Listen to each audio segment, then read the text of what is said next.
In the 1930s Lost Heaven, a young cab driver named Tommy Angelo makes one choice that changes everything. One night, two mobsters crash into his life. Get up, Paul! There's a taxi! And from that moment on, he's pulled into the world of crime, loyalty, and betrayal. But loyalty has a cost. Now, with his life on the line and secrets that could bring down a mob boss, Tommy must decide. Will he risk everything to survive, or will the life he chose be his undoing? Stay tuned to dive into a story where every decision could be his last. Mafia opens in 1938 as gangster Tommy Angelo arrives at a little diner to meet with an Irish cop named Detective Norman. Tommy's come to Norman to ask for police protection for himself and his family, but Norman, abrasive and impatient, scoffs at the idea. Tommy insists that he doesn't expect something for nothing, and that what he knows can help bring down a notorious mob boss named Salieri. Norman, still skeptical, demands to hear the whole story before he'll promise anything, so Tommy obliges. 1930. As Tommy's story begins, he's nothing more than a young cab driver, trying to make a living during the Great Depression in the New York-Chicago-inspired city of Lost Heaven. His luck changes late one night when a couple of mobsters named Sam and Paulie accidentally cross his path. Wounded and fleeing a bunch of rival gangsters from the Morello family, the two crash their car, hold Tommy at gunpoint, and order him to drive them to safety. Following a tense, gunfire-filled car chase, Tommy takes his kidnappers to Little Italy, where he learns that they work for the Salieri crime family. Tommy's then rewarded for his service and offered more work, which he says he'll think about. Really though, Tommy has no intention of ever accepting. "Better to be poor and alive than rich and dead, right?" he asked Norman in his narration. The next day, it seems like Tommy's going to follow through on his vow of poverty, but fate has other ideas. After taking a few fares to their destinations, he stops for a coffee break in Little Italy, only to be immediately assaulted by a couple of the Morello mobsters from the previous night, who remembered his cab. Fleeing on foot, Tommy decides to call in the favor he's owed by the Salieris, and leads the thugs on a chase to Salieri's bar, where they're gunned down and disposed of. Following the incident, Tommy accepts the protection offered by Don Salieri and is hired on as a driver. To test his mettle and give him a chance to get back at Morello's thugs, Salieri sends him, along with Paulie, the Joe Pesci-looking goon from the other night, to wreck a few cars outside of Morello's bar. The vandalism goes well enough that Tommy is then entrusted with driving Paulie and Sam around as they extort protection money from businesses around Lost Heaven. Sam and Paulie walk into the hotel while Tommy waits with the car, and no sooner has Tommy lit a cigarette than a couple of gunshots go off, and Paulie stumbles out, wounded again. The Morellos have decided to muscle in on the motel, and they order Paulie and Tommy to beat it. Sam, meanwhile, has been taken hostage so they can squeeze him for information. Obviously, Tommy can't let that situation stand, and so he continues what will be a long cycle of saving Paulie and Sam's asses after they've been kidnapped and or wounded. Putting on his best badass face, he draws a pistol, finds a rear entrance, and proceeds to perforate every living thing inside the motel. After turning the place into shooting gallery, Tommy rescues Sam and is confronted by one last Morello mobster, who escapes with the protection money. Giving chase, Tommy gets a nice tour of the bucolic backroads around Lost Heaven as he chases the bastard down and kills him. 1932. After a couple of presumably uneventful years driving for Salieri, Tommy is approached with a special request from the old man. Salieri's got some serious cash riding on an auto race, but one of the new entrants worries him. Some European hotshot has entered the race with what might be the fastest car in the world, and Salieri can't allow an unfair advantage, especially when it's an advantage against him. Salieri therefore asks Tommy to sneak onto the speedway, steal the car, and take it to a mechanic named Lucas Bertone for some modifications. Bertone, by the way, is instrumental for the rest of the game in giving Tommy side missions and helping him steal better and faster cars.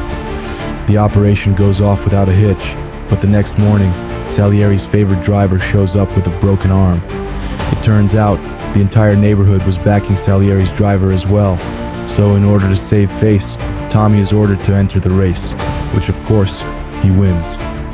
Following his success on the track, Tommy meets Sarah, the daughter of Salieri's bartender, Luigi. Some nights later, Luigi asks Tommy to walk Sarah home. It seems some local thugs have been menacing her, and she's worried for her safety. Sure enough, her worries are well-founded, and the punks show up to harass Sarah and Tommy on the walk home. And when they get violent and try to assault Sarah, Tommy goes ballistic and kicks all their asses at once. Naturally, Sarah gets really turned on by all this, and after she dresses Tommy's wounds, we're treated to a vague, bare shoulders love scene that predates Mass Effect's hot alien action by a full 5 years. What happens next is one of the most pivotal events in the game. Salieri isn't happy with these punks trying to make trouble on his turf, and so he orders Tommy and Paulie to send them a message, one delivered to kneecaps by baseball bats. Unfortunately, the plan hits a snag when some of the gang members turn out to be packing heat, and Tommy and Paulie have no choice but to return fire. Even more unluckily, the last hood they kill turns out to be the son of a city councilman, and the only surviving punk witnesses the murder. This is what we call foreshadowing. Soon, Tommy's assignments begin to take on a darker bent. Salieri's consigliere, Frank, approaches Tommy with orders to murder the owner of a high-class brothel, who has recently decided to switch his allegiance to Morello. To make sure that the message is clear to anyone considering a similar change, Tommy is to then blow up the manager's office and escape. And while he's at it, he'll need to murder a prostitute who's been passing information about Salieri's activities to Morello. After entering the hotel, gunning down the owner, and making short work of the guards, Tommy finds the girl's room and confronts her in her bathtub, only to find out that she's Sarah's best friend, Michelle. Already uneasy with the idea of killing a woman, Tommy decides to let her live on the condition she leave town and never show her face again. Quick note to all soft-hearted would-be assassins: as innumerable gangster movies have taught us, this will always come back to bite you in the ass. Tommy's conscience doesn't keep him from bombing the dead manager's office, of course. And as the hotel's top floor erupts in a huge fireball, Tommy escapes by leaping through a plate glass window. It isn't long before the cops show up, and an extended shootout across the nearby rooftops ensues. Finally, Tommy manages to make his getaway through the open, under-construction steeple of a nearby church. Of course, these things never go smoothly, and the church just so happens to be playing host to the funeral of the punk Tommy and Paulie killed the other night. The surviving kid fingers Tommy as the murderer, leading some of the mourners to open fire, as you do. After turning the church into a slaughterhouse, Tommy is confronted by a priest who asks him why he's committed so terrible a sin. Shrugging off the criticism, Tommy hands the priest a wad of cash to pay for the damages and leaves. 1933. Sometime later, Tommy, Paulie, and a couple of nameless Salieri thugs truck out to a countryside farmhouse to pick up a shipment of Canadian liquor. Sam's supposed to be there waiting for them, but when Tommy and Paulie show up, things are strangely quiet. Tommy investigates and finds one of Salieri's drivers dead in a truck. More than that, the whole crew's apparently been killed. The farm then erupts with Morello goons and corrupt cops who've made a secret pact to bring down Salieri. They're also holding Sam, badly wounded and kidnapped again, in the loft of a barn. Tommy and Paulie eventually shoot their way through the soldiers and escape, with Tommy machine gunning their pursuers from the back of a truck. Once the three make it back to the relative safety of the city, Sam is dropped at Salieri's private doctor's house to recover, and Tommy limps back to Salieri's to deliver the news to the old man. Of course, things are just beginning to go bad. It turns out that while Tommy and his buddies were shooting their way through the farm, Frank quietly turned informant and handed Salieri's books over to the cops. The penalty is execution, and no flimsy police protection is going to hold back mob justice. The task of hunting Frank down falls to Tommy, who's also ordered to retrieve the evidence Frank handed over. What's more, he's told to murder Frank with a sawed-off shotgun, apparently known in Sicily as a lupara, a signature weapon for executions. After roughing up a couple of stoolies, Tommy figures out where Frank is hiding and follows him to the airport, where, after shooting his way through what feels like dozens of heavily armed G-men, he discovers that Frank's only reason for turning traitor was because Morello was holding his wife and child hostage. If Frank cooperated with prosecutors, however, he and his family would be flown to safety in Europe. Once again, Tommy can't bring himself to commit cold-blooded murder, especially not after hearing a story like that. After Frank leads him to Salieri's books are safe, Tommy orders Frank to get on the plane to Europe and never breathe a word of his existence to anyone. Convinced that Tommy killed Frank and disposed of the body, Salieri holds a full funeral in the man's honor. The heat's not off yet, though. Salieri has to completely disrupt the prosecution's case. While Sam and Paulie are sent out to take care of witnesses, Tommy is tapped to sneak into the prosecutor's mansion, which is crawling with armed guards, and crack a safe to steal back the last shreds of evidence the state has against Salieri. Succeeding with the help of safecracker Salvatore, Tommy hightails it back to safety and celebrates with the rest of the gang. Sometime after that, Tommy marries Sarah and the two have a daughter. Prohibition ends, and Salieri's family uses the money it made running booze to fund legitimate business deals, while still running illegal rackets behind the scenes, of course. 1935. A couple of years later, Tommy and Salieri head out for lunch after Salieri's bodyguard calls in sick. During the meal, a group of Morello thugs drive up and start shooting up the restaurant before tossing in a grenade, killing just about everyone except Salieri and Tommy, who've taken cover behind an overturned table. Unharmed, Salieri distracts the goons while Tommy sneaks around, outflanks them and guns them down. Furious at the attempt on his life, Salieri realized that his bodyguard sold him out, and he and Tommy immediately pay a visit to the man's apartment. Catching him in his underwear and storming past his sobbing wife, the mobsters chase the man into a courtyard where they blow his brains out in front of his neighbors.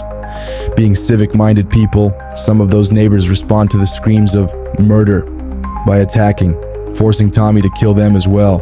Meanwhile, Morello is surprised to learn that the assassination attempt failed. After consulting with his brother Sergio, he prepares for all-out war against Salieri.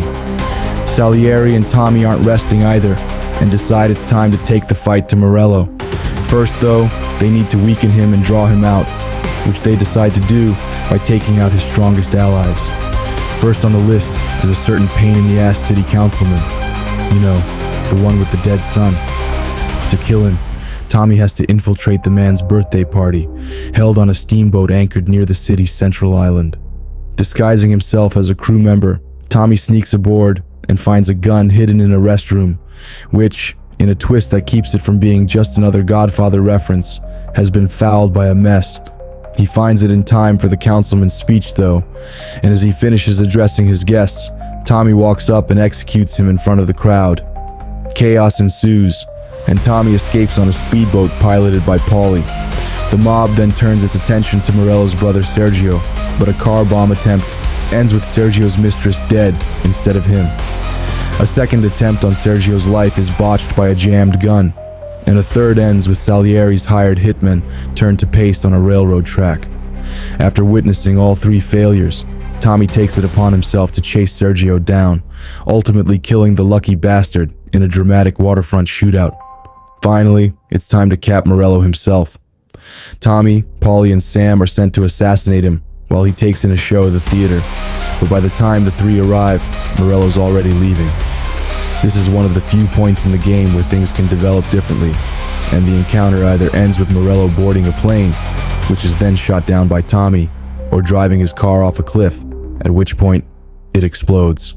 Either way, the man is doomed to a fiery death. Following Morello's death, the action cuts back to the continuing chat between Tommy and Norman. As the two talk, Tommy reveals something interesting. In 1920, Salieri and Morello were friends, working together as captains for a crime boss named Peponi. Ambition got the better of them, though, and their actions got the old man killed. After that, it didn't take too long for Morello and Salieri to eventually turn on one another.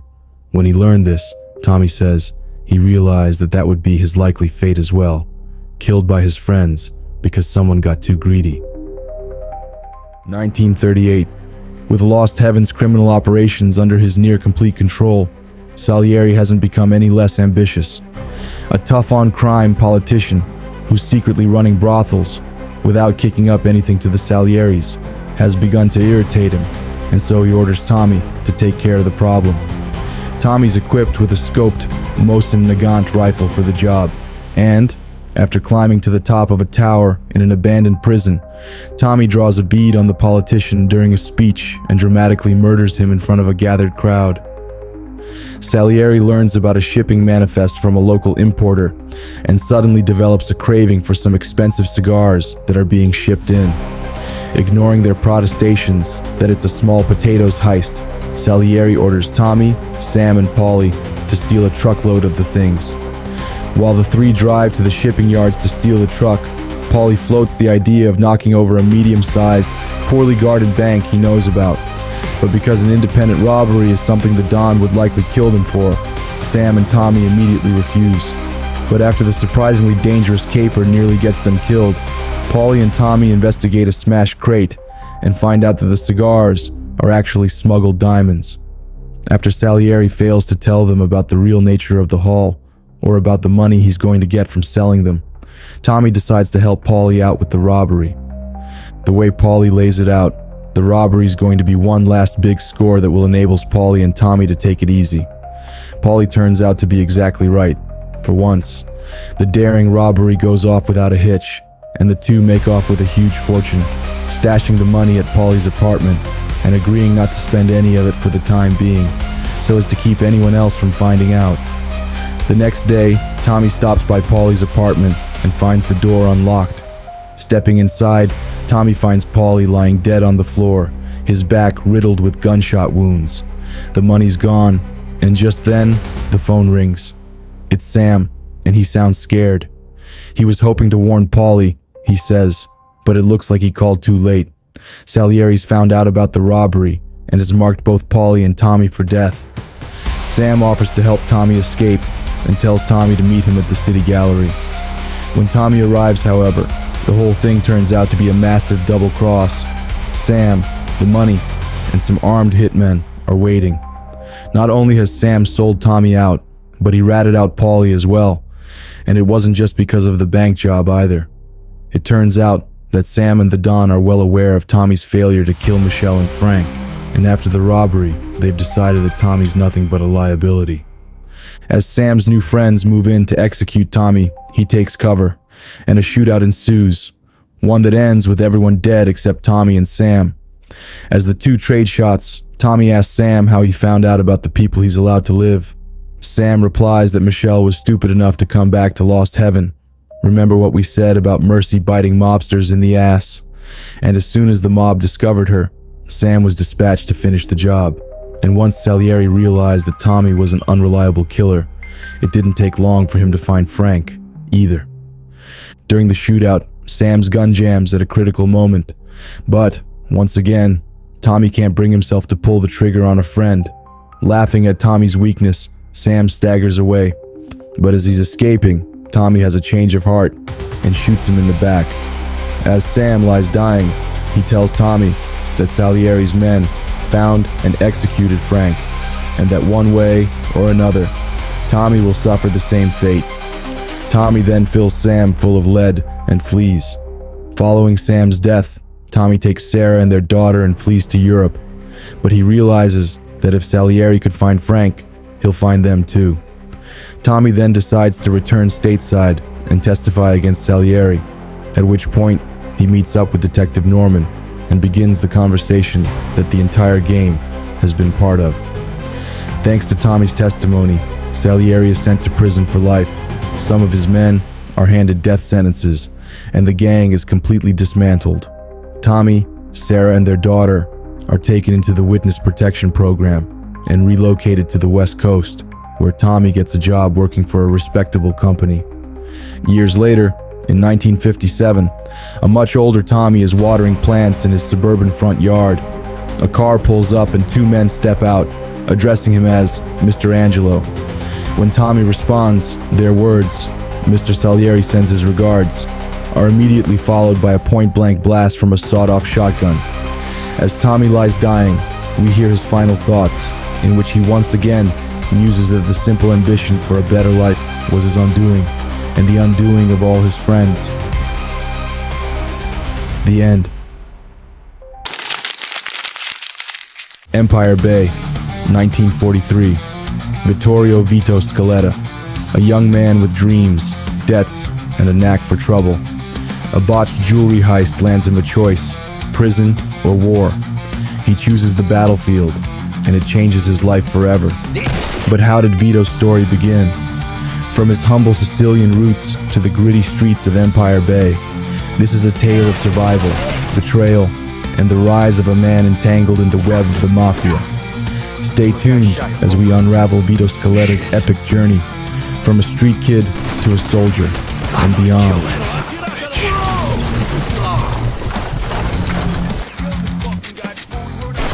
On a rainy September night in 1951, Vito Scaletta sits alone in a crumbling apartment. A cigarette burns between his fingers as he flips through a photo album, memories flooding back. Born in 1925 in San Martino, Sicily, life was never easy for Vito. His family, Antonio Maria and his sister Francesca, scraped by, dreaming of something better. In 1932, Antonio made a bold choice. He moved the family across the ocean to America, chasing a brighter future. 7-year-old Vito was in awe of the bustling city of Empire Bay, but that wonder quickly faded when their new reality set in. A roach-infested apartment in the rough immigrant neighborhood of Sand Island. The American dream felt more like a cruel joke. Antonio found grueling work at the docks, but most of his wages disappeared into bottles of booze. Life didn't get easier for Vito, though he found a silver lining at school: Joe Barbaro. The two became inseparable, bonded by their shared poverty and knack for trouble. Petty crimes became their way of survival. In 1943, their luck ran out during a jewelry heist. Joe escaped, but Vito wasn't so lucky. Facing jail time, he was offered a choice: prison or the army. With America at war and needing Italian speakers for the invasion of Sicily, Vito chose the battlefield. Little did he know, the war would change him forever, and his return home would pull him deeper into a world he could never escape. The chaos of war was all around as Vito Scaletta parachuted into Sicily during Operation Husky. Assigned to the 504th Parachute Infantry, his mission took an immediate turn when flak struck their plane, forcing them to bail out behind enemy lines. Stranded but not alone, Vito, alongside a corporal and Private Williams, joined forces with the local resistance. Their first test came swiftly. Mussolini's soldiers descended on the small town of San Celeste, rounding up its people for execution. Vito and his squad struck back, liberating the town and storming the town hall to free the prisoners. Victory was short-lived. As reinforcements arrived, a shell from a German Vespe slammed into their position, leaving Vito unconscious. As Italian soldiers moved to finish the job, salvation came from an unexpected source. Don Calo, the powerful head of the Sicilian Mafia, arrived in a Sherman tank, flanked by his men. With calm authority, he convinced the enemy troops to surrender, offering them the chance to return to their families. The sight of the Don effortlessly wielding such influence left a lasting impression on Vito. It was his first encounter with the Mafia's true power. In that moment, amidst war's devastation, Vito witnessed how power and respect could turn the tide, planting seeds of ambition that would shape his future.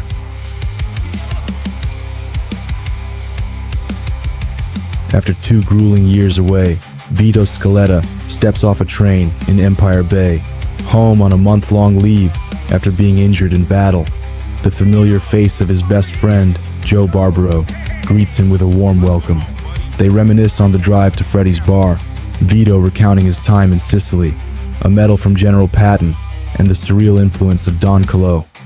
Over drinks, Joe reveals a plan to keep Vito home for good, arranging forged discharge papers through a trusted contact, Giuseppe.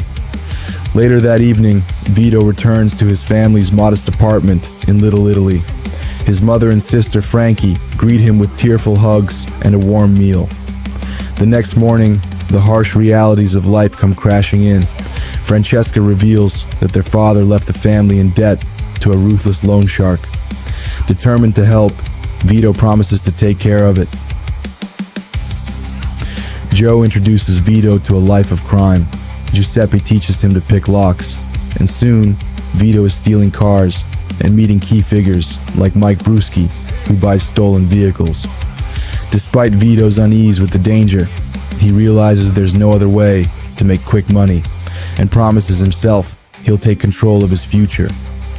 Vito's return to Empire Bay isn't just a homecoming. It's the beginning of a new chapter, one where survival means walking a dangerous line between loyalty, ambition, and the harsh truths of the American dream.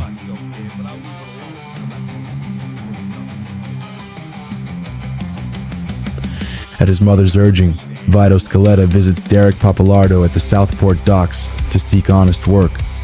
After a brief attempt at manual labor stacking crates, Vito realizes it isn't for him.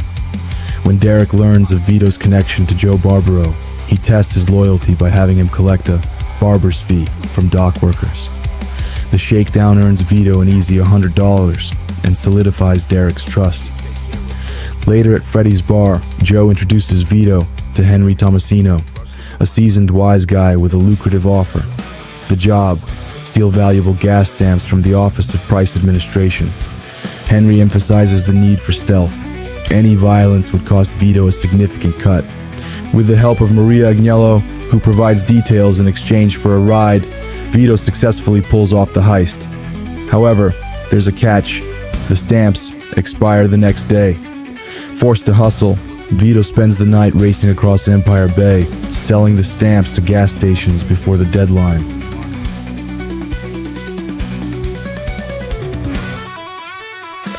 Vito wakes up to a note from Joe, instructing him to meet at Freddy's bar, armed and ready for a big job. Over drinks, Henry Tomasino explains the plan. A jewelry store owner owes money to Alberto Clemente and isn't paying fast enough. Vito and Joe are tasked with robbing the store after dark, disguised as phone company workers. That night, the duo successfully breaks into the store and begins gathering the jewels. Their plans unravel when Brian O'Neill and his gang crash through the storefront in a van, attempting to rob the store themselves. Chaos erupts as the two groups exchange fire, only for the police to arrive, forcing everyone to flee. Caught in the crossfire, Vito and Joe escape to the roof and cross to a neighboring building, narrowly avoiding capture. From their vantage point, they watch as O'Neill and his crew are arrested, leaving the jewels and trouble behind.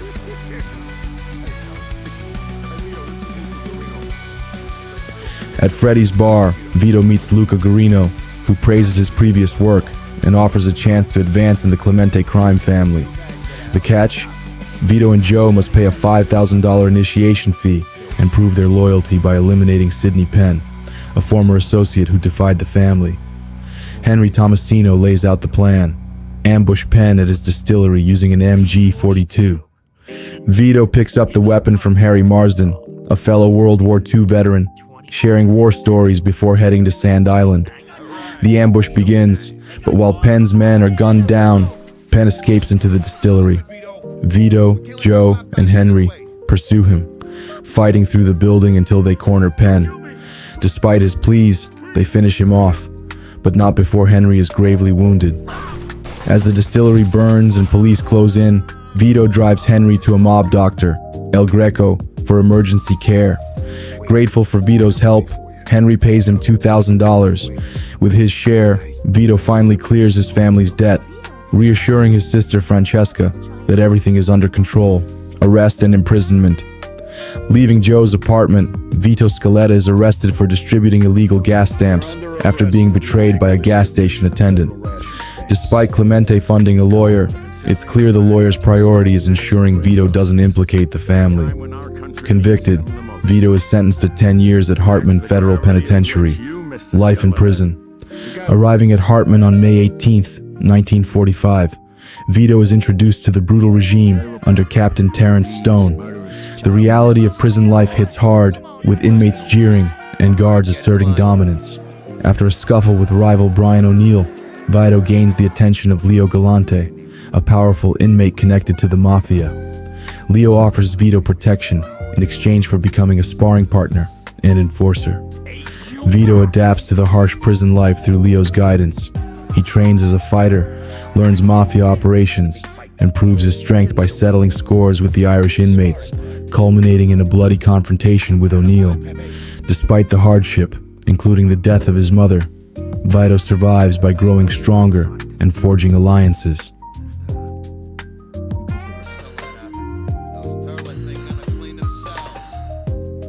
Released from prison early thanks to Leo Galante, Vito Scaletta returns to a city transformed. He feels out of place in a world that moved on without him. Vito's first stop is Joe Barbaro's, where Joe welcomes him warmly and gives him the keys to a new apartment in Uptown. After settling in, Vito reconnects with Joe, who introduces him to Eddie Scarpa, an underboss for the powerful Falcone crime family. Eddie, Joe, and Vito head to the Garden of Eden for drinks and women. During the outing, Eddie asks Vito why he chose a life of crime. Vito explains that he wanted more than his father's miserable life. Impressed by Vito's ambition, Eddie invites him to work for the Falcone family, which Vito eagerly accepts. The gruesome task. The night takes a dark turn when Eddie drunkenly reveals a secret. There's a body in the trunk of the car. The corpse belongs to Frankie Potts, who Eddie was supposed to bury, but postponed in favor of drinking. At Eddie's insistence, Vito drives them to the old observatory. With Eddie and Joe too drunk to handle the gruesome task, Vito reluctantly buries the body alone. After finishing the job, Vito drives the others back to Joe's apartment. Eddie promises to make it up to him, and Joe apologizes for the chaotic homecoming. Exhausted, Vito returns to his new apartment, reflecting on his first night back in the underworld. Vito Scaletta wakes to the sound of Joe Barbaro and a young accomplice, Marty, calling him downstairs. Joe has a truck full of stolen cigarettes and a plan to sell them around Empire Bay for easy cash. As Vito takes the wheel, the two discuss the chaotic events of the previous night. Vito, still shaken by burying a body, hopes for a smoother day. A greaser problem. Things take a turn when a gang of greasers, led by Billy Barnes, confront them and demand a cut for operating on their turf. Joe refuses, and chaos erupts as Barnes orders his crew to firebomb the truck. Joe retaliates by shooting Barnes, sending the others fleeing. Vito and Joe give chase, but the greasers manage to escape. Eddie's orders. Frustrated, the pair calls Eddie Scarpa for advice. Eddie instructs them to meet Steve Coyne at the Crazy Horse, a local bar, and make an example of the greasers, but without killing anyone to avoid bad press. The retaliation. Vito, Joe, Marty, and Steve head to the greasers' hangout at the Crazy Horse. When they find it empty, they trash the bar, shoot it up, and set it ablaze. They then move on to the greasers' hideout at an abandoned foundry. The showdown. At the foundry, the greasers are armed and ready, leading to an intense gunfight. Despite Eddie's orders, Vito and the others leave no survivors. Steve steals a hot rod as revenge, while Vito and Joe take two other cars to Derek's vehicle export racket at the docks, settling debts. With the cars sold, they make enough to pay Eddie the $2,000 they owe. Vito takes his share, reflecting on the violence and chaos of the day, and heads home for some much-needed rest. Vito Scaletta gets a call from Eddie Scarpa telling him to come to the Maltese Falcon with a gun and a decent car. When he arrives, he is introduced to Carlo Falcone, who asks Vito how he feels about Alberto Clemente and Luca Guarino. Vito states that the way he sees it, they tried to steal $5,000 from him and left him to rot in jail.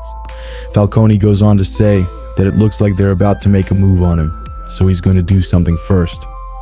As Carlo leaves, Eddie explains that three of their guys, Harvey Beans, Epstein, the Falcone accountant, Frankie the Mick, and Antonio Balsamo all disappeared the night before, and the word around town was that Luca Guarino had something to do with it. He wants Vito to follow Luca, and if he finds out he had anything to do with this, he wants Vito to whack the bastard. Going after Luca. Vito follows Luca, who eventually leads him to the Clemente slaughterhouse, where Vito sees the men being unloaded from a truck. He works his way through the building until he finds where they're torturing the men for information on Falcone's drug operation. Frankie the Mick is already dead, and Luca's men are about to start on the other two when Vito walks in and interrupts them. Surprised to see Vito again, Luca explains that if he knew what was really going on, he would realize he was better off in jail. Vito is suddenly hit from behind by Sammy, and the two fight it out for a while. Just as Sammy is about to hack him apart with a large meat cleaver, Tony Balls kicks a pistol over to Vito, and he shoots Sammy 3 times in the chest, killing him. When Luca sees this, he runs off to lock himself in an office and call backup, telling his men to take care of Vito. Luca's men were no match for Vito and Tony, and once they finished with them, they went after Luca, breaking down the door to his office and dragging him out. As Vito left to report back to Eddie, Tony went to work on Luca, supposedly torturing him with a cattle prod before throwing him in a meat grinder. After getting cleaned up, Vito meets Joe and Eddie back at the Maltese Falcon, where he learns that he and Joe are going to be brought into the Falcone family, becoming made men. Vito's old friend, Leo Galante, even stopped by to witness Vito's ceremony and wish him well. Vito finally felt like he had made it, that from here on out, his life would mean something. To celebrate, he goes out and buys himself a new house in Greenfield. The Falcone family declares war against Alberto Clemente after his brutal kidnapping and torture of their men. Vito Scaletta meets with Carlo Falcone, Eddie Scarpa, and Joe Barbaro to discuss their next move.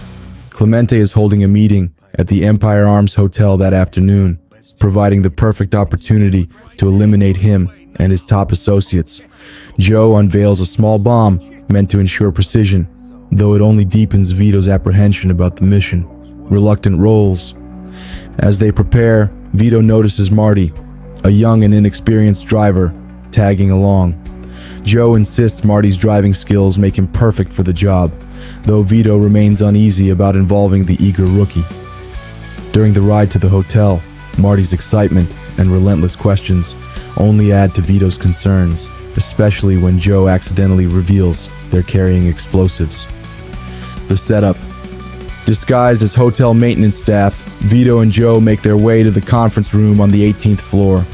They plant the bomb beneath the table, with Vito running the wiring out the window while they clean up a bloody accident at the request of Clemente's men. Their plan is interrupted when they encounter armed guards on the roof, forcing them into a firefight before they can connect the bomb. An early explosion. As they descend to complete the wiring, the bomb detonates prematurely, narrowly sparing them but failing to kill Clemente. The mob boss escapes the blast by being in the bathroom and flees, prompting Vito and Joe to pursue him through the building. A tragic loss. When they reach the parking garage, they discover Marty has been killed in the chaos. Heartbroken but determined, Joe and Vito jump into their car to chase Clemente through the city streets. Joe finishes the job by gunning Clemente down, avenging Marty with a torrent of bullets. The aftermath. Back at his apartment, Joe grieves Marty's death, drowning his sorrow in anger and alcohol. Later that night, Vito receives a call from the Lone Star Bar, where Joe has spiraled out of control. When Vito arrives to calm him, Joe's gun accidentally discharges, killing the bartender, Leon. Now furious, Vito takes charge, disposing of Leon's body and the evidence at Brewski's Scrap and Salvage, while ensuring Joe makes it home safely. Exhausted and frustrated, Vito finally returns to his apartment, reflecting on the cost of their actions. Vito Scaletta is surprised to find Henry Tomasino at his door, seeking a drink and a favor. Henry wants Vito to put in a good word for him with the Falcone family. As they drive to meet Eddie Scarpa at the Maltese Falcon, Henry hints at Vito and Joe's involvement in Clemente's demise, and jokingly advises better disguises in the future. At the Falcon, Eddie reveals tensions with the Vinci family and their disdain for Falcone's drug operations. When Vito suggests Henry for the family, Eddie asks if Henry has useful intel. Henry recalls overhearing Luca Guarino conspiring with Leo Galante to turn Vinci against Falcone. Eddie decides that Leo must be eliminated and tasks Henry with the job. Vito, refusing to betray Leo, rushes to warn him instead. Saving Leo, Vito finds Leo at home in his pajamas, confused and unaware of the danger.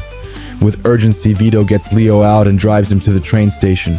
Grateful but resigned, Leo speaks of retiring far away to escape the escalating violence. Back home, Vito encounters his sister Francesca, distressed over her husband, Eric, who drinks, cheats, and hits her. Despite her plea for restraint, Vito confronts Eric at a party. A fight ensues, but Vito spares Eric's life, warning him to change his ways or face worse. While Francesca later reports that Eric apologized, she becomes furious at Vito's threats, severing ties with him, losing everything. That night, the O'Neill gang sets Vito's house ablaze in retaliation for the death of their former leader in prison.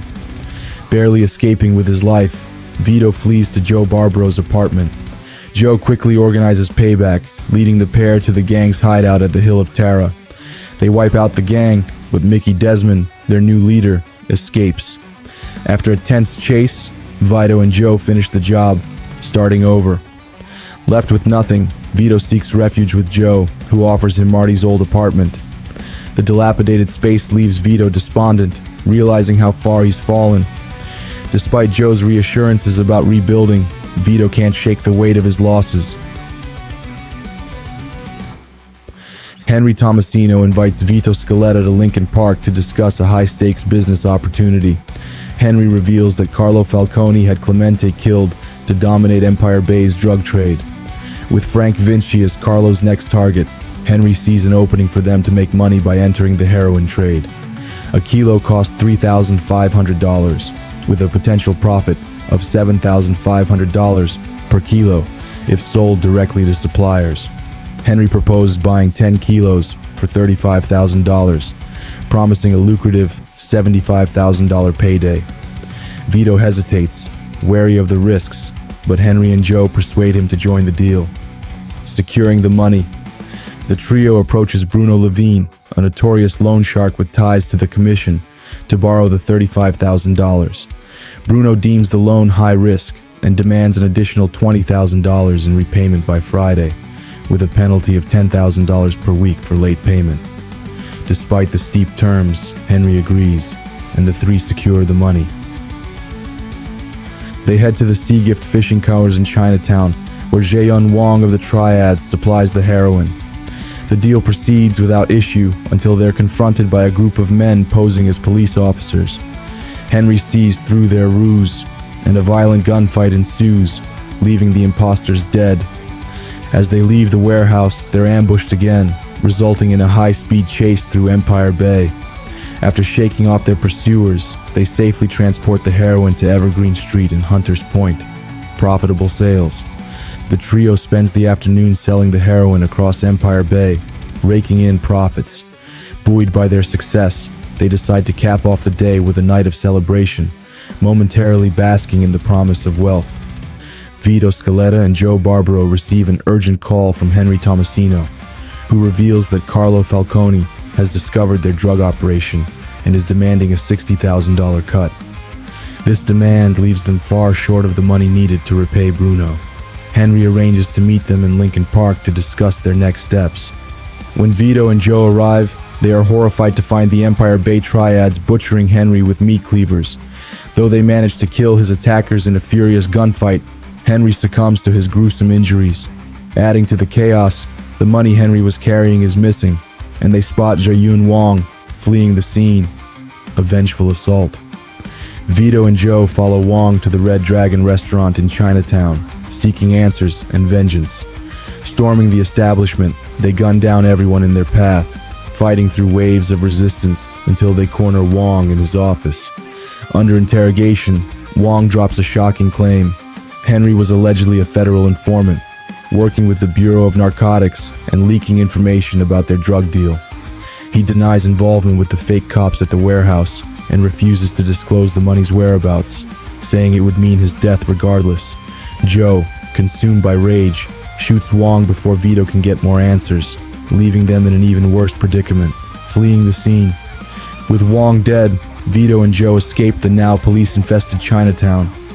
Returning to Joe's apartment, they reflect grimly on their dire circumstances. Henry is dead, Bruno's money is gone, and their violent rampage may spark a war between the Falcone family and the Tongs. Though they agree to prioritize finding the money, Joe, needing a drink, ends the night, leaving Vito to contemplate their worsening odds. Vito Scaletta and Joe Barbaro, desperate for cash to repay Bruno Levine, take a hit contract arranged by Eddie Scarpa. The target, Tommy Angelo, a former mobster turned federal informant. Driving to Greenfield, they deliver the chilling message. Mr. Salieri sends his regards before Joe kills Tommy with a shotgun. As anticipated, Tommy was under federal protection, sparking a chaotic escape as police and federal agents pursue them. Splitting up to raise more money, Vito goes to the dock seeking work from Derek Pappalardo. There, he learns Frank Vinci has commandeered Derek's men for a meeting with other mob bosses. Derek, left short-handed, asks Vito to break up a dock workers' strike. During the confrontation, an old dock worker recognizes Vito as Antonio Scaletta's son and accuses Derek of killing his father.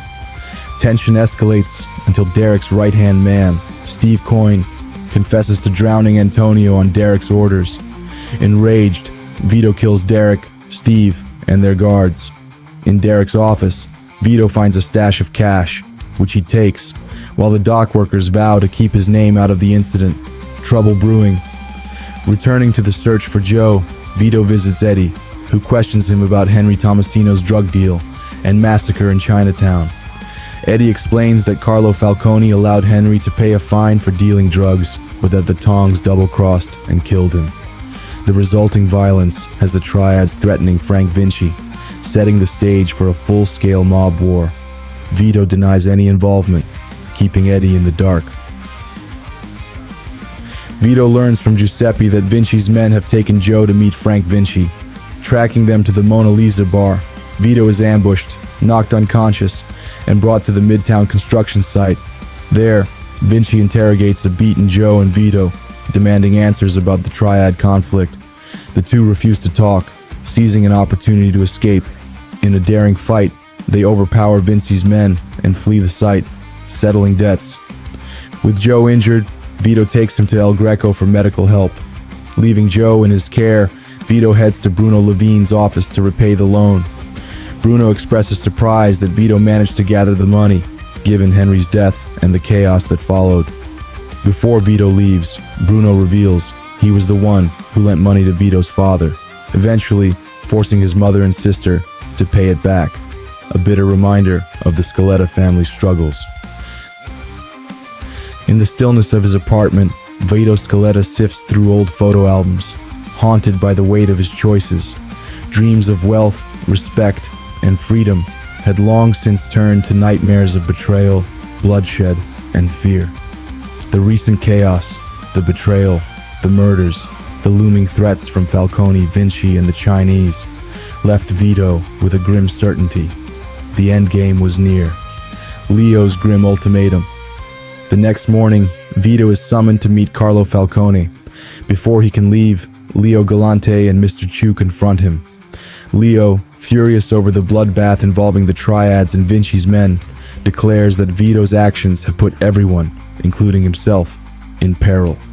Leo reveals that Henry Tomasino had indeed been a federal informant. His betrayal brought the feds onto Carlo, but Vito's involvement and past loyalties had worsened the fallout. Leo offers Vito one chance to redeem himself, kill Carlo Falcone that day, or face execution himself. A final betrayal. At the Zavesky Observatory, Vito faces Carlo's men, fighting his way to Falcone. Inside, Carlo tries to manipulate Vito, arguing that the mob's loyalty is a myth, and hinting that Vito's own partner, Joe Barbaro, has betrayed him. Joe enters, pointing a gun at Vito. Carlo smugly orders Joe to kill him, citing Vito's role in Henry's treachery.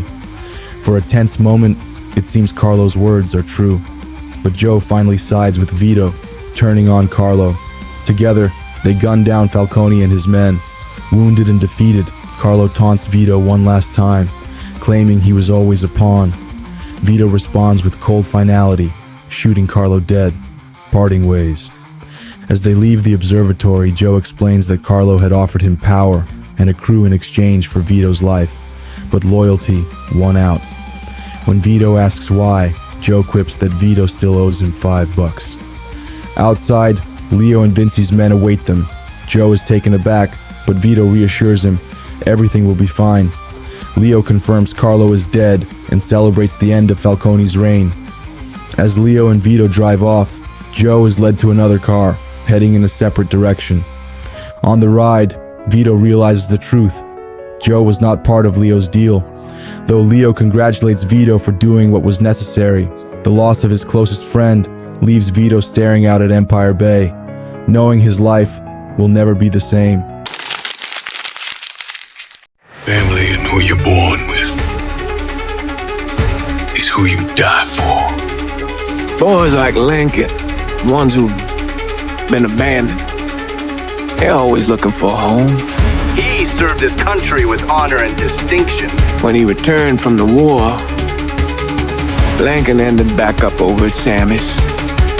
Now Sammy owed the Italian mob a whole lot of money, and he needed Lincoln's help. It's a damn shame what happened. It breaks my heart. You know something, Lincoln? Possibly the baddest motherfucker I ever laid my eyes on. Shouldn't have said no.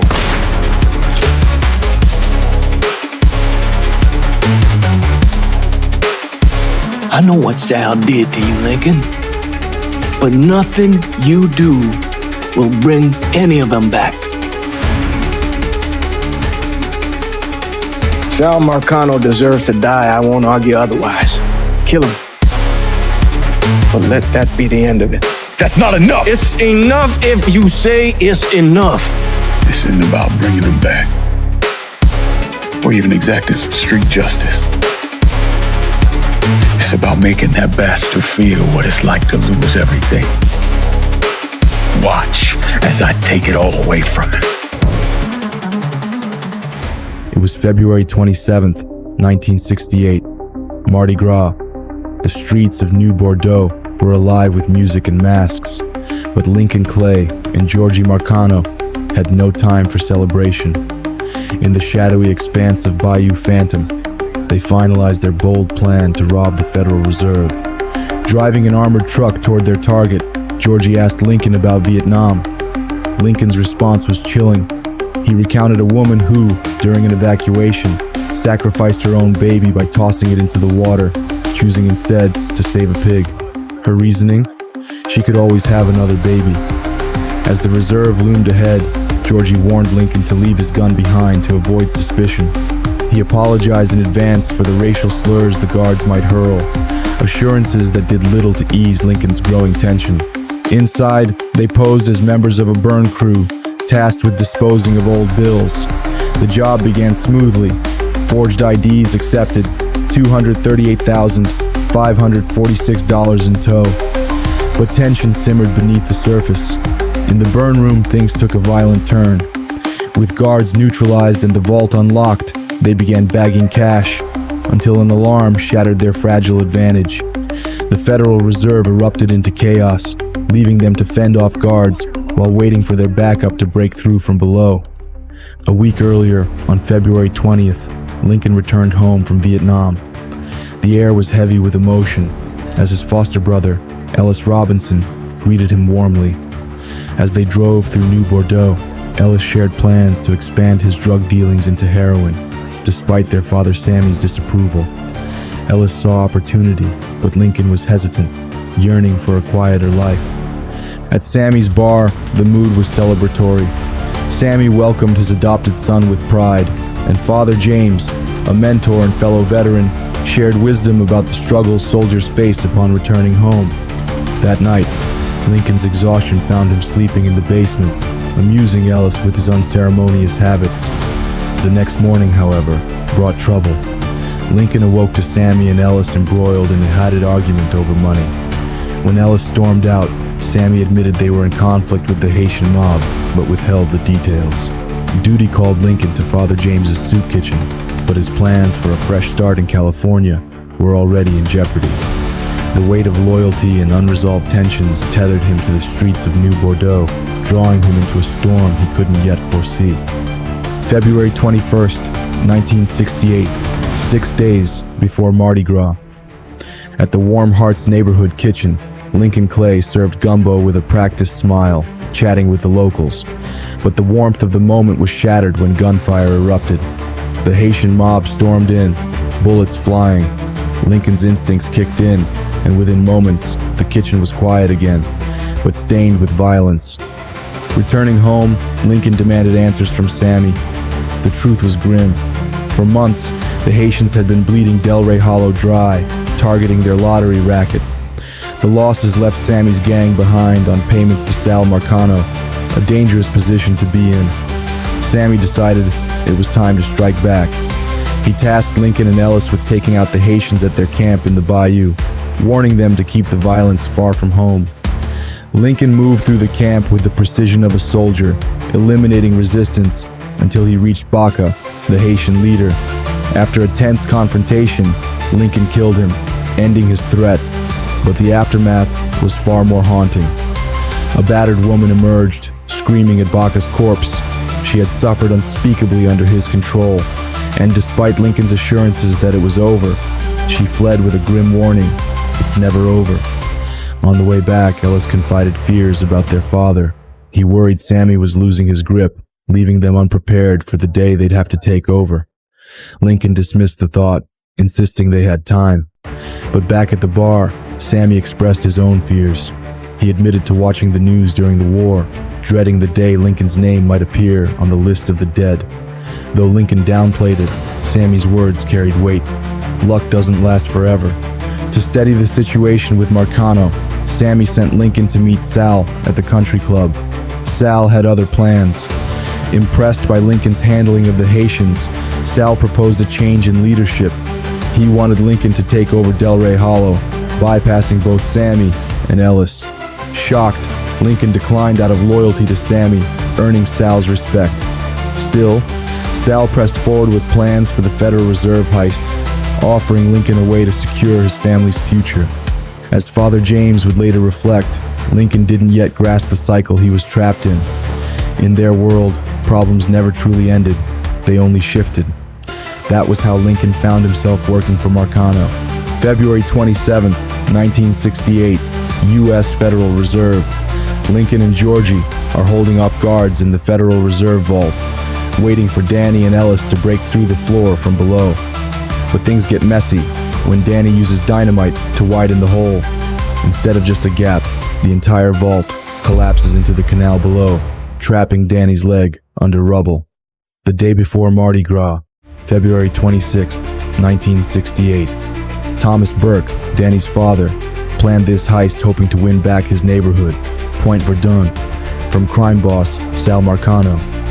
He invented a special drill for the job. That night, Lincoln and the crew drank beers and finalized their plans, ready for the big day. Years later, Thomas's daughter Nikki would blame him for her brother Danny's tragic death. Mardi Gras chaos, February 27, 1968. The group escapes the vault through the city's canals, with the police in hot pursuit. Danny, injured and unable to walk, is carried by Lincoln as they blend into the Mardi Gras crowds. After finding a payphone, they call for a getaway car. When police start closing in, Lincoln creates a distraction, leading them on a wild chase before reuniting with his friends. Despite the chaos, the group makes it back to their bar to divide their haul, $2 million each. Sammy, Lincoln's mentor, declares their freedom from anyone's control. The betrayal. Sal Marcano and his son Georgie join the group, pretending to celebrate. Suddenly, Georgie shoots Lincoln in the head, and Sal's men kill Danny, Ellis, and Sammy.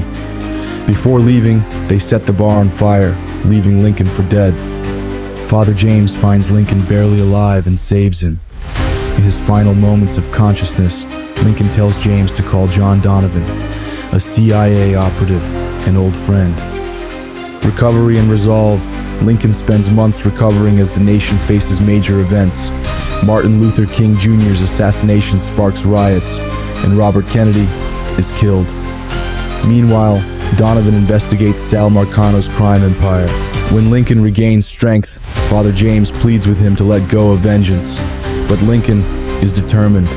It's not just revenge, it's about making Sal feel the pain of losing everything. As Lincoln leaves, James warns him this path will destroy him. Lincoln replies, turning the other cheek doesn't work in the real world. The road ahead. Fueled by betrayal, pain, and loss, Lincoln Clay begins a journey to dismantle Sal Marcano's empire, one piece at a time, leaving nothing but destruction in his wake. Lincoln drives to Sammy's bar with John Donovan, discussing Father James. Donovan worries the priest might cause trouble, but Lincoln trusts him. As they talk, Lincoln reflects on Sal Marcano's offer to give him control of the Hollow, which he refused. He blames this decision for the massacre of his family. Lincoln declares his new plan, not just to take the Hollow, but to claim the entire city. Donovan warns Lincoln that most of the city's cops work for Sal, so fighting his men will bring trouble. Arriving at the charred ruins of Sammy's bar, Lincoln is haunted by memories of the betrayal. In the basement, he recalls Sammy giving him a pocket watch before the war. With resolve, Lincoln shaves his head and face, preparing for the fight ahead. Lincoln visits Donovan's tactical center, where Donovan introduces him to advanced surveillance tools stolen from the FBI. He suggests Lincoln work with the Haitian mob, now led by Cassandra, the woman Lincoln once saw as an enemy. After tracking her down, Lincoln proposes an alliance to take down Marcano. Cassandra agrees, but only if she controls the Hollow without interference. Lincoln accepts, gaining her network and manpower. Cassandra reveals that Marcano replaced Sammy with Richie Doucet, a sadistic man who hunts and kills young women. She urges Lincoln to target Doucet's operations, starting with the prostitution and heroin rackets.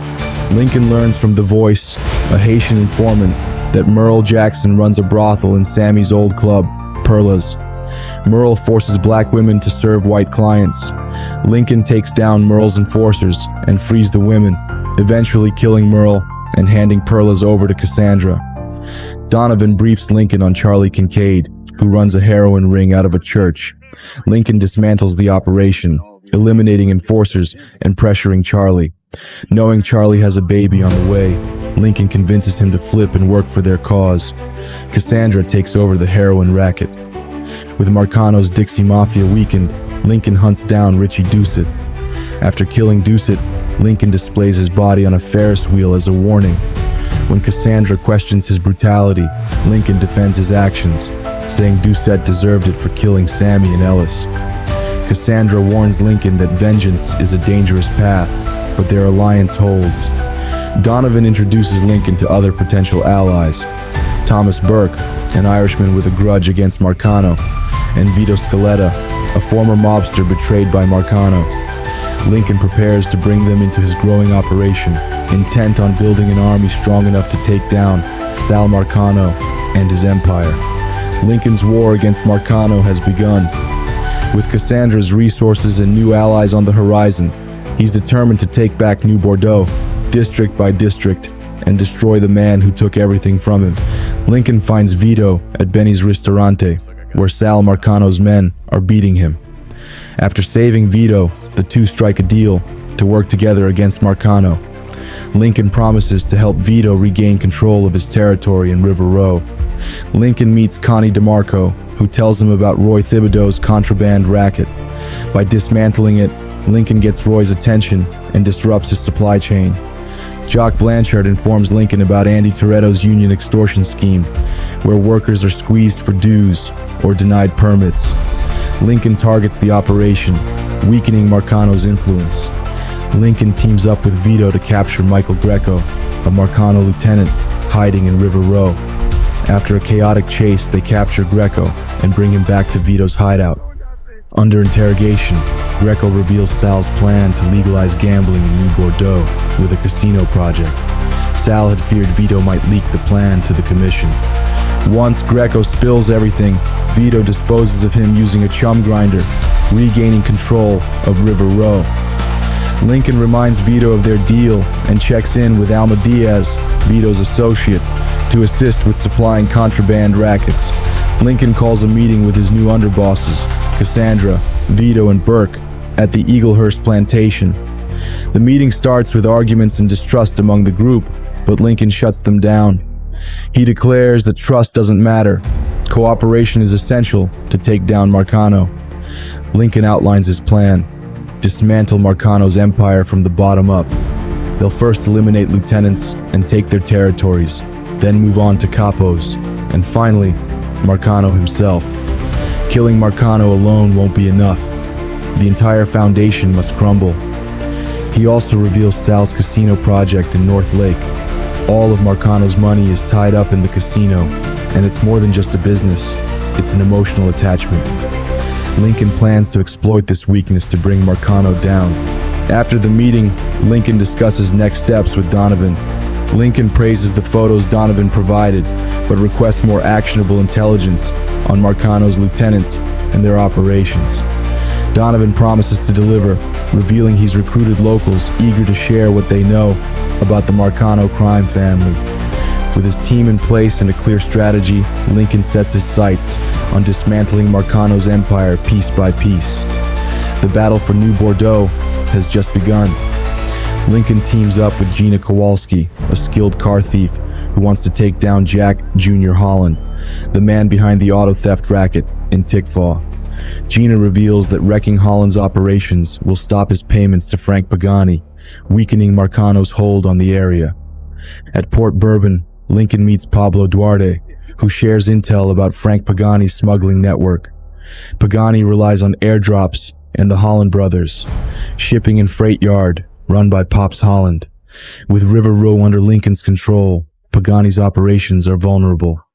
Donovan intercepts a call between Pagani and Tommy Marcano, learning Pagani plans to return to New Bordeaux. Lincoln plants a tracking device on Pagani's car to follow his movements. After dismantling both Tickfaw harbor rackets, Lincoln tracks Pagani to his garage. Pagani escapes, but Lincoln chases him down. Before his death, Pagani reveals the Federal Reserve heist wasn't just for money, it was to steal counterfeit plates. Sal Marcano needed an expert, Alvarez, to fix his failing operation. Donovan briefs Lincoln about Tony D'Orazio, who manages Marcano's finances from his penthouse at the Royal Hotel. To draw Tony out, Lincoln targets his men and disrupts his rackets, including construction and blackmail. Lenny Davis explains Jimmy Cavar's scheme to blackmail officials and force approval of bogus building projects. Lincoln dismantles Cavar's network, putting pressure on Tony. Harold Cawley, a reporter, provides leads on Frankie Bernard, who handles bribery and corruption. Lincoln disrupts Bernard's operations to weaken D'Orazio's influence. Lincoln infiltrates the Royal Hotel using an elevator code from Donovan, fighting through Tony's guards. In the penthouse, Lincoln confronts Tony and throws him out a window. He finds a ledger detailing Marcano's financial dealings. Depending on how Lincoln entered, he must evade Marcano's reinforcements or police to escape. With D'Orazio dead, Lincoln gains vital intel about Marcano's operations. Maria Bava, a whistleblower at DeNapoli Waste Removal, tells Lincoln about Paul Puppy Simmons, who's extorting garbage companies, dumping waste, and committing murder. Lincoln investigates and disrupts Simmons' operations, exposing his crimes. Lincoln meets Connie DeMarco, who explains Pete Santini's role in running guns and controlling shipments in Barkley Mills. Lincoln disrupts Pete's gun racket, weakening Marcano's supply chain. At Barkley Mills, Lincoln encounters Enzo Conti, an old friend of Sammy Robinson. Enzo shares that Sal's casino project is his way of going legit while abandoning his partners. Enzo reveals Remy Duval, a key player in the casino operation, is hiding in Frisco Fields under Olivia Marcano's watch. When Marcano's men attack, Lincoln helps Enzo plant explosives around the quarry, ensuring Marcano can't use it. The two escape, and Lincoln drops Enzo off at a safe house. Lincoln meets Danny Sweet Little, a boxer pressured by Johnny Two Dicks Peralta to throw a fight. When Danny refused, Peralta broke his brother's arm and kidnapped another boxer, Eddie Kenner, for underground fights. Danny gives Lincoln intel on Peralta's operation, and Lincoln begins dismantling the gambling racket. Grant Perdue confesses that Artie Higgins, a Marcano affiliate, hijacked his trucks under false pretenses and won't stop. Insurance won't cover the losses, leaving Perdue desperate. Lincoln recovers a stolen truckload and begins targeting Artie's operations. Sal Marcano hired Alvarez, a counterfeiter, to use stolen Federal Reserve plates. Panicked by Lincoln's attacks, Alvarez calls his uncle Zaraga for help. But Zaraga, secretly loyal to Marcano, betrays Alvarez. Lincoln races to the lighthouse, eliminates Marcano's men, and rescues Alvarez. He entrusts him to Father James, who promises to hide Alvarez with a Jesuit contact in New Mexico. Lincoln learns Tommy Marcano manages Sal's counterfeiting operations and runs an illegal fight ring. With help from Alcide Bennett, Lincoln enters jungle fights under the guise of a competitor. After defeating 3 opponents, Tommy confronts Lincoln, recognizing him. Lincoln is ambushed, doused in a flammable mixture, and left to burn. However, he escapes, defeats Tommy's men, and captures Tommy. Tommy reflects on wasted opportunities as Lincoln soaks him in gasoline and lights the gym on fire, killing him and sending a clear message to Sal Marcano. Detective Jim McCormick tips Lincoln about Doc Gaston, who runs the drug racket in the French ward. Gaston's network is tight, so Lincoln begins tracking his suppliers, aiming to dismantle the operation from the ground up. Lincoln teams up with Harold Cawley to take down Handsome Harry Robichaux, who manages Lou Marcano's sex racket. Targeting high-rolling clients, Lincoln undermines Harry's power base and builds a case against him. Lincoln learns from Donovan that Judge Cornelius Holden, a corrupt ally of Marcano, is feeling the heat. Holden pressures Lou Marcano to increase his protection. Donovan suggests killing the judge to send a message. Lou sends Holden an armored car, but Lincoln intercepts it, executing a bold attack while the judge is on the move. The assassination shocks the city and signals Lincoln's war is reaching even the most powerful figures in New Bordeaux. After the assassination of Judge Holden, Sal Marcano's casino plans crumble. Desperate to recover, Sal's brother Lou arranges a fundraiser on his prized riverboat, Delphine, to court Senator Walter Jacobs.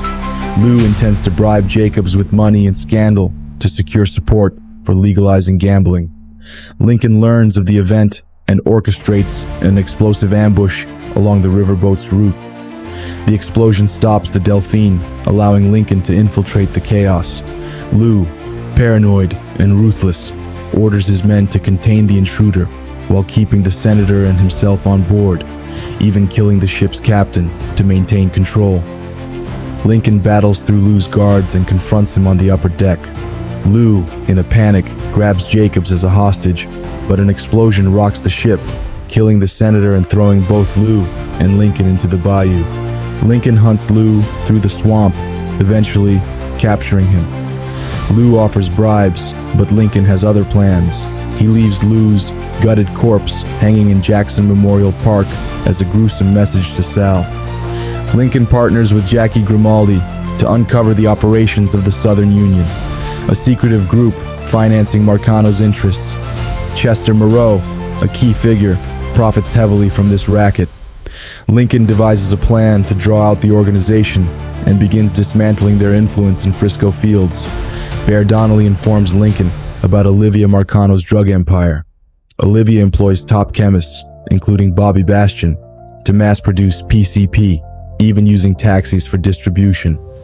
Lincoln starts targeting Olivia's labs and her elite team, unraveling her network. Remy Duval, a Southern Union leader and Sal's ally, grows furious at Lincoln's campaign. Despite Olivia's warnings to stay out of the fight, Remy rallies his supporters. Lincoln infiltrates a meeting at Cleveland Duval State Park, where he executes Remy by hanging him on a cross and setting him ablaze. With Remy dead, Sal's plans for his casino falter further.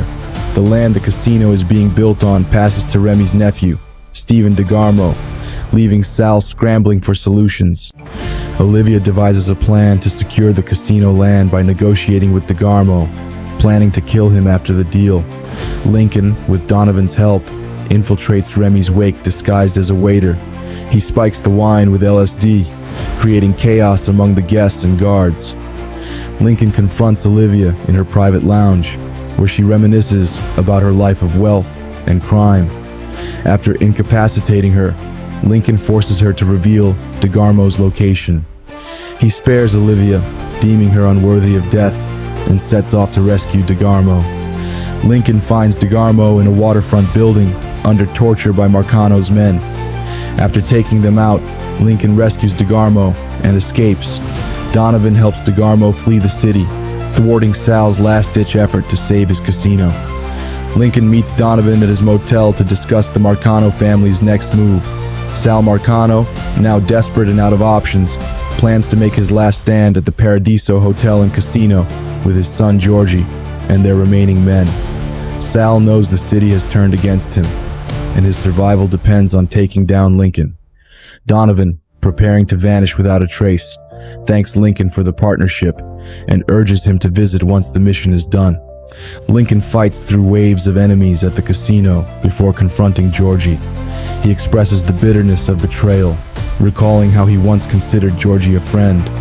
Georgie defends his actions as loyalty to his father, but Lincoln, unmoved, avenges his family by fatally stabbing Georgie. Lincoln takes a key from Georgie's body to access the penthouse and reflects on a haunting memory of Sammy during the elevator ride. In the penthouse, Lincoln finds Sal calmly awaiting his fate. Sal pours himself a drink and reflects on the cost of his choices.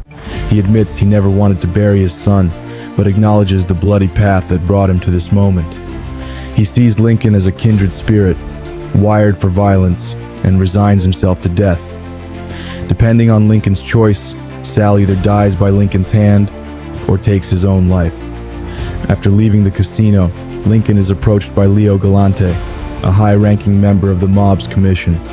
Leo warns Lincoln that the commission wants an end to the chaos. He offers Lincoln a deal. The commission will leave him alone as long as he continues paying Sal's 20% cut.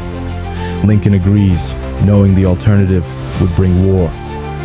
With the Marcano Empire dismantled, Lincoln meets Father James and Donovan. While Donovan is thrilled by their victory, Father James is appalled to hear Lincoln is considering taking over the city himself. He reminds Lincoln of his earlier dreams to start fresh in California and warns that continuing down this path will destroy his soul. Father James delivers an ultimatum: leave New Bordeaux or lose his support forever. As Lincoln stands at the crossroads of his life, the decision is his: to seize power and rule the city, or walk away and start anew. All Lincoln Clay's endings. Lincoln Clay's story concludes with 3 possible endings, each reflecting the choices he made after defeating Sal Marcano. Ruling together. After Sal Marcano's fall, Lincoln took over New Bordeaux with his lieutenants. He didn't stop there, expanding his empire across the South. He rebuilt neighborhoods, reopened landmarks, and donated to charities, but his growing wealth brought excess, drugs, booze, and vice. Lincoln ruled as a king but lost Father James, the one person who truly cared for him. Ruling alone, choosing ambition over loyalty, Lincoln killed his underbosses. As he left, his car exploded, sabotaged by Father James, who couldn't let him become another Sal Marcano. Though Agent McGuire believed Lincoln deserved worse, doubt lingered. Some even wonder if Lincoln still haunts those who betrayed him. Leaving New Bordeaux. After defeating Sal, Lincoln vanished. Agent McGuire tracked him to California, but always arrived too late. Meanwhile, Father James received postcards from Lincoln, who wandered the world, unable to find peace. For Lincoln, escaping New Bordeaux wasn't just about leaving the city, it was about running from himself. Cassandra endings. If Lincoln stays in New Bordeaux, Cassandra's fate remains uncertain, but she likely continues leading the Haitian mob as an underboss. If she takes control of the city after Lincoln leaves, she faces enemies from every corner: the Commission, Colombians, and Cubans, but eliminates them with brutal precision. She even assassinates the governor when martial law is declared. However, her reign leads to the city's downfall, culminating in a devastating hurricane that turns New Bordeaux into a ghost town. Cassandra's fate becomes a legend. Some say she drowned in the flood, while others believe she vanished into the swamps, ruling the remnants of the city's underworld. Thomas Burke endings. Burke's fate if Lincoln stays is largely unknown, though he likely succumbs to his liver cancer shortly after their victory. If he takes control of New Bordeaux, Burke uses his wealth for a black market liver transplant, expanding his empire into drugs. Under his rule, the city becomes Bourbon City. But a war with Cuban gangs ends with Burke going out in a blaze of glory, taking 8 men down before his death. Since then, New Bordeaux remains lawless, with no one able to claim the throne. Vito Scaletta endings. If Lincoln stays, Vito likely continues leading the Italian mob as an underboss. If Vito takes over the city, he fulfills Sal Marcano's dream of completing the Paradiso Casino and transforms New Bordeaux into the Las Vegas of the South. With thriving development, Vito rules from the penthouse of the Paradiso, the undisputed king of the city. John Donovan endings. John Donovan's story ends in chaos. Called to testify about Lincoln's rampage, Donovan uses the moment to expose a conspiracy. Sal Marcano and others, including Senator Blake, plotted President Kennedy's assassination. When the senator denies the claims, Donovan kills him on live television, promising the rest of the conspirators will be next. He leaves the hearing laughing, his fate unknown, his name forever tied to vengeance.